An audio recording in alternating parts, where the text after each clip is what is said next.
Johnny Sins के 50 video देख लिए तो तुम एक सेक्स एक्सपर्ट हो गए, है ना? ये घमंड में काफी लोग या तो एसटीआईज ले लेते हैं या फिर अनवांटेड प्रेगनेंसी के शिकार हो जाते हैं। To eliminate all these risks, आज मैं सबसे ज्यादा कॉमन बट सबसे ज्यादा मिस्टेकन मिथ्स को बस्ट करने वाली हूँ। ये वीडियो के बाद तुमको बाकी बॉलीवुड कपल्स की तरह फटफट शादी नहीं करनी पड़ेगी, you know, to hide that accidental pregnancy, और ना ही तुम्हें जिंदगी भर एसटीआई का शिकार बनना पड़ेगा। So watch this till end, तुम्हारा ही फायदा है। Number 1, anal doesn't count as sex. So I had this really smart friend in my college जिसने एक दिन मेरी जिंदगी को देखने का नजरिया ही बदल दिया। And because I am like a bestie too, so I want you all to know कि उसने मुझे ऐसा क्या कहा।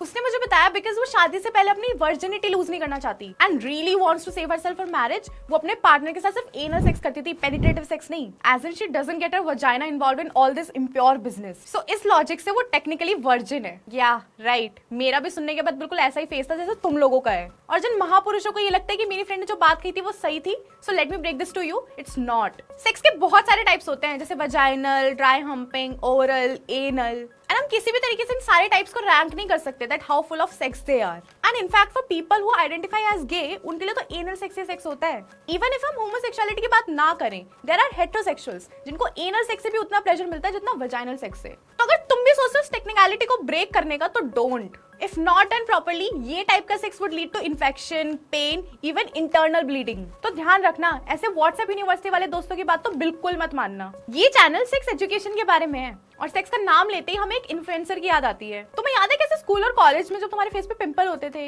या स्किन ऑयली लगती थी या फिर कोई भी चीज आउट ऑफ द लाइन होती थी, कैसे तुम्हारे फ्रेंड्स तुम्हें चिढ़ाते थे कि भाई थोड़ा कम किया कर। Well, our next myth is going to talk about the exact same thing, masturbation. हमने मोस्टली लोगों से ये सुना है कि masturbation is the root cause of everything that goes off track with our lives. Hair fall, masturbation. Pimple, masturbation. Skinny, masturbation. But what if I tell you that's absolutely not the case?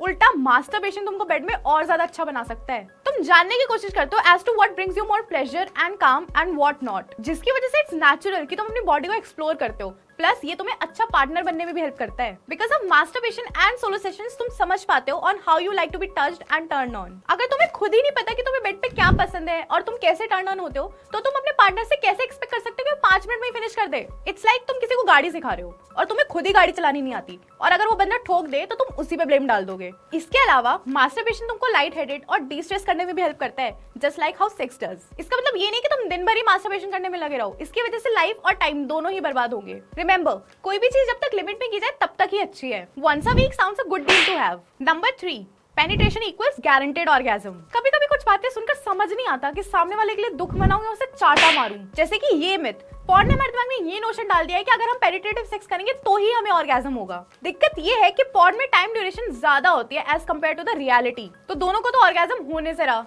Main के comparison में women are less likely to climax. ऐसे में how is it guaranteed कि दोनों partner penetrative sex में climax तक पहुंच ही रहे हैं? इनफैक्ट रियलिटी में penetrative sex combined with different types of stimulation जो तुमको ज्यादा अच्छे से हेल्प करेगा टू अचीव एन ऑर्गेज्म। ये मैं नहीं बल्कि एक स्टडी भी बोलती है। According to this one study I read, अगर पेनिट्रेशन के साथ साथ ओरल स्टिमुलेशन भी की जाए तो चांसेस आर कि वुमेन भी मेन की तरह क्लाइमेक्स तक प्लेजरेबली पहुंच जाएगी। Now don't give me that you वाला look, go down on your girlfriend because she also goes down on you. It's common courtesy, plus उसका ऑर्गेज्म भी बेटर होगा। सो इफ यू थिंक कि तुम सिर्फ पेनिट्रेशन से इजीली ऑर्गेज्म तक पहुंच सकते हो, तो ऐसा नहीं है। Try to spice things up, जहां पर तुम नई पोजीशंस ट्राई कर रहे हो, न्यू फैंटेसीज पूरी कर रहे हो, and there are lot of foreplay and oral sex involve, जिससे और ज्यादा स्टिमुलेशन भी मिलेगा। रिमेंबर, किसी भी सेक्सुअल एनकाउंटर के टाइम मेंटल स्टिमुलेशन होना भी इक्वली इंपॉर्टेंट होता है। बिकॉज तुम और तुम्हारे पार्टनर के दिमाग में अगर उन्हें कोई चीज पसंद आ रही है एंड उन्हें प्रॉपर अराउजल नहीं हो रहा है, तो it get difficult for them to have that sexual encounter. Orgasm तो भूल ही जाओ। तो इट्स इंपॉर्टेंट कि तुम दोनों पार्टनर्स एक दूसरे से बात करो और पेनिट्रेटिव सेक्स के अलावा और चीजें एक्सप्लोर करो जो तुम्हें उससे ज्यादा इंटेंस ऑर्गेज्म देगा। 4th, oral sex is 100% infection proof. यार ओरल सेक्स से ना कोई एसटीआई वेस्टीआई नहीं होते, तो मैं तो कॉन्डम नहीं लगा रहा। अगर तुम्हारे भी किसी महान दोस्त ने तुम्हें ऐसी एडवाइस दी है ना, तो प्लीज उस दोस्त को अभी डिसोन कर दो, क्योंकि ओरल सेक्स से एसटीआईज हो सकते हैं। अनफॉर्चुनेटली ओरल सेक्स तुम्हें बस प्रेगनेंसी से बचा सकता है, बट अपार्ट फ्रॉम दैट तुमको बाकी कोई भी इन्फेक्शंस ओरल सेक्स से भी हो सकते हैं। पेनिट्रेटिव सेक्स में slightly easier for STIs and STDs to spread, लेकिन ओरल सेक्स में भले ही तुम गिविंग एंड पे हो या फिर रिसीविंग एंड पे, because of the bodily fluids ejected during oral sex, तुम अपने पार्टनर को herpes, gonorrhoea, chlamydia, HPV, HIV जैसे इन्फेक्शंस दे सकते हो। तो तो while you are giving him a head or going down, तुम्हारे लिए बेस्ट है कि तुम एक कॉन्डम या डेंटल डैम यूज करो। As per vaginal sex, no contraceptive can guarantee you full protection। जब तुम कॉन्डम यूज करते हो तब भी तुम्हारे जेनिटल्स का कुछ पार्ट अनकवर्ड ही रहता है, जहां से बॉडी में STIs इजीली ट्रांसफर हो सकती है। इसलिए इट्स इंपॉर्टेंट कि तुम अलग अलग कॉन्ट्रासेप्टिव्स का कॉम्बिनेशन यूज करो, प्लस रेगुलर चेकअप्स करवाते रहो to be sure of what's up with your sexual health. और अगर तुम्हें STIs या STDs के झंझट में नहीं पड़ना तो सेक्स ही मत करो, मास्टरबेशन कर सकते हो। Fifth, you can't get pregnant while on your periods. तुमको पता है, a lot of articles and content pieces online say that कि जब तुम पीरियड्स पे हो या जो तुम्हें क्रैम्प्स हो रहे हो तुम्हें सेक्स करना चाहिए। वेल, नेक्स्ट मिथ हमारा इसी से रिलेटेड है, बिकॉज कुछ लोग पीरियड्स में इतने उतावले हो जाते हैं कि उनको लगता है कि भाई पीरियड्स तो आ ही रहे हैं तो अनप्रोटेक्टेड सेक्स ही कर लेते हैं, क्या फर्क पड़ेगा। वेल बेटा, जब इसी होशियारी की वजह से तुम्हें बेटा होगा ना तब तुम्हें अच्छा खासा फर्क पड़ेगा।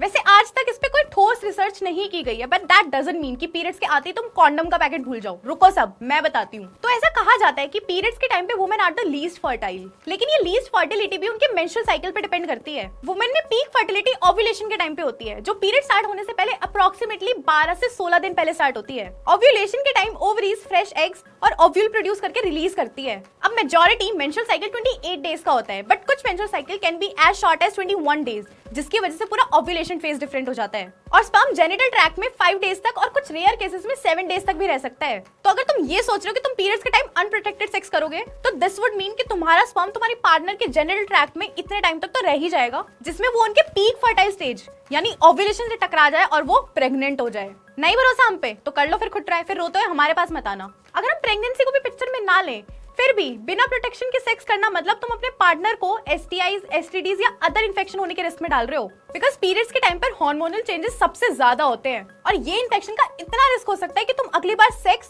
या फिर प्रेग्नेंट ही ना हो पाओ। तो it's always always always better to protect yourself. All in all it's important कि तुम हर चीज का ध्यान रखो। पॉर्न ने सेक्स को काफी इजी और सिंपल दिखाया है, और अगर तुम ऐसी छोटी छोटी चीजों का ध्यान नहीं रखोगे तो तुम्हारी लाइफ और ज्यादा कॉम्प्लिकेटेड हो जाएगी। So keep this in your mind whenever you plan your next session. चलो चलो बोलो thank you ma'am. Class dismissed, but subscribe तो करके जाओ। तो सेफ सेक्स करो और प्रेग्नेंट ना होने के लड्डू भिजवाओ। See you in the next video.